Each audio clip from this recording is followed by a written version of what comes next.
At iHeartRadio, we believe in making your life...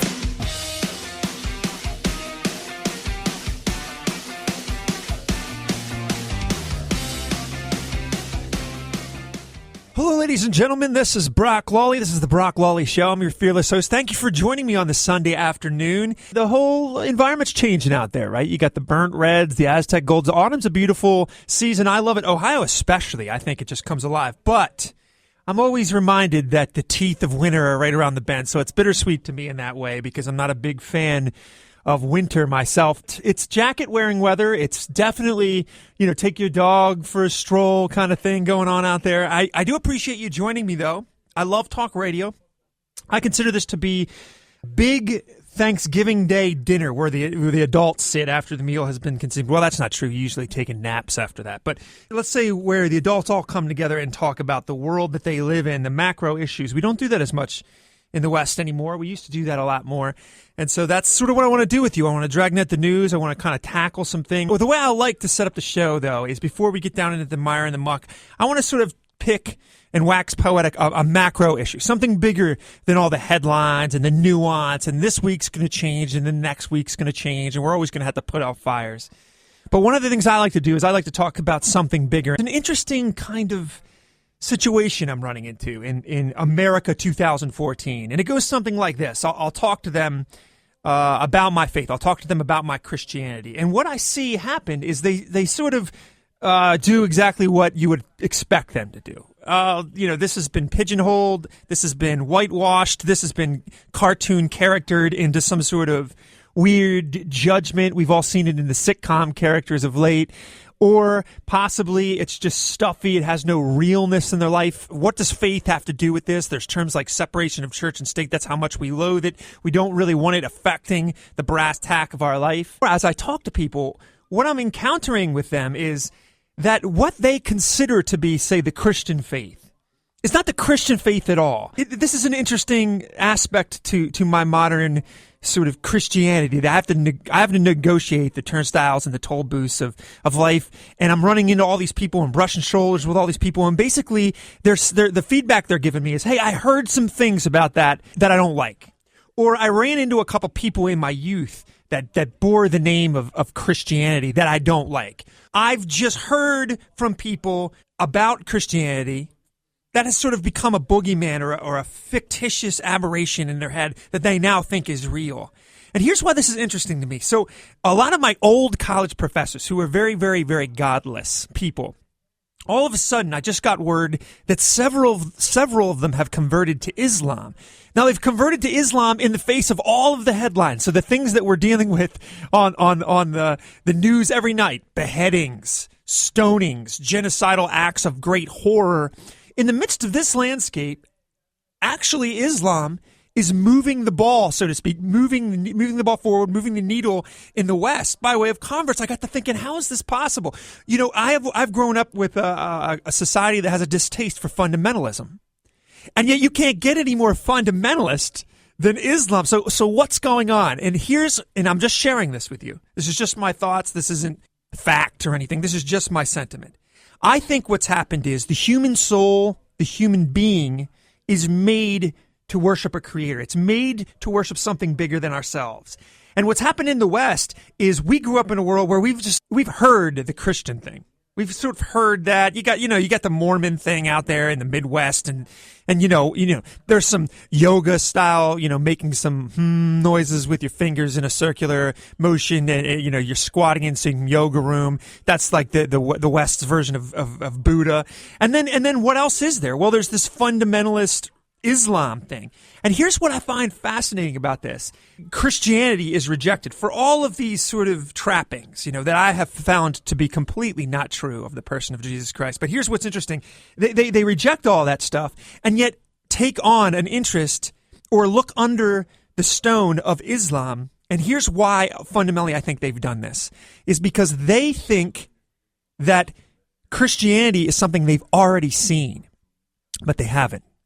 What they've experienced is a vicarious Christianity. What they've experienced is, imagine when you're in middle school and there's that gaggle of mean girls, or there's that group of bully guys, and they don't like you. They fundamentally don't like you. So what do? They go out there and they spread rumors, don't they? They go out there and they tell people things about you that aren't true. So when people interact with you that haven't actually met you, they have that lingering in their mind, right? So you don't get a clear slate with that person. I think the irony of this generation in America is they think they've experienced the religion of Christianity, but they haven't. What they've experienced is the slander. What they've experienced is the TV sitcom. What they've experienced is the rumor mill. Their whole soul, especially in these times of trouble, these tumultuous times of confusion and moral discombobulation and licking your finger up in the wind and looking for purpose, when they actually ask themselves, well, I need to search something. I need to find something. Christianity, they roll their eyes at it. They think, I've already been there. I've already done that. And they haven't. And here's what's so interesting to me. Imagine if you're dying of thirst and what you need was that oasis in the desert. And you've been circling and circling. You're at your last wit's end. You think you're going to perish. And you're retracing your steps. And you have it in your mind that you've already been to this one cactus patch. And right behind that cactus patch is actually the oasis you're looking for. But you have it in your mind already that you've already been there. You've already covered that ground. So you're not going to retrace that. And so you're going to turn over every other stone. You're going to trace every other option. And I think that's where we are. So many people today in my country are at that spot in their lives. They do want purpose. They do want meaning. They do want truth. But they don't think they find it in this judgmental, politically incorrect Christian faith. The evangelical preachers that are trying to steal people's money on TV, the people that cast every sort of judgment down in their Armani suit. Meanwhile, their own life is a wreck full of hypocrisy. I know those things. I've grown up in the church. I know all those things are true, but has nothing to do with the person of Christ. It's much like shooting the messenger and never hearing the message, right?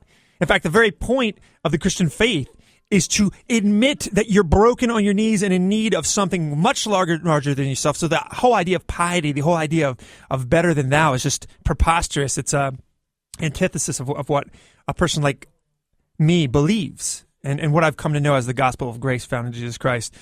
We are hard up against it. That was my opening monologue. Gary, the radio legend, is cracking the whip, and you do obey, Gary. So we're going to roll out into a break. If you want to talk to me, 419-529-1400. My name is Brock Lawley. I'll be right back.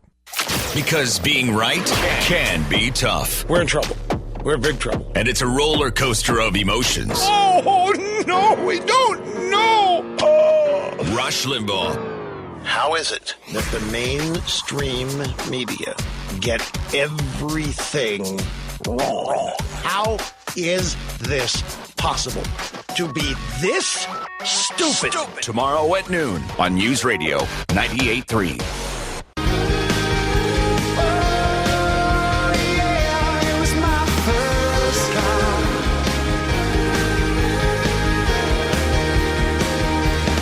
Hello, ladies and gentlemen. My name is Brock Lawley. We're back. Thank you for joining me. We're going to dive in. We're going to dive into the mire of the muck because we're going to deep dive the news. And I guess what's right in front of our face? It's Ebola, right? This scary Ebola. All week long, we've been hearing about this. So the first American case, whatever, touched down in Dallas. And I'm sure by now you've heard about this. The patient had traveled to Liberia to see relatives.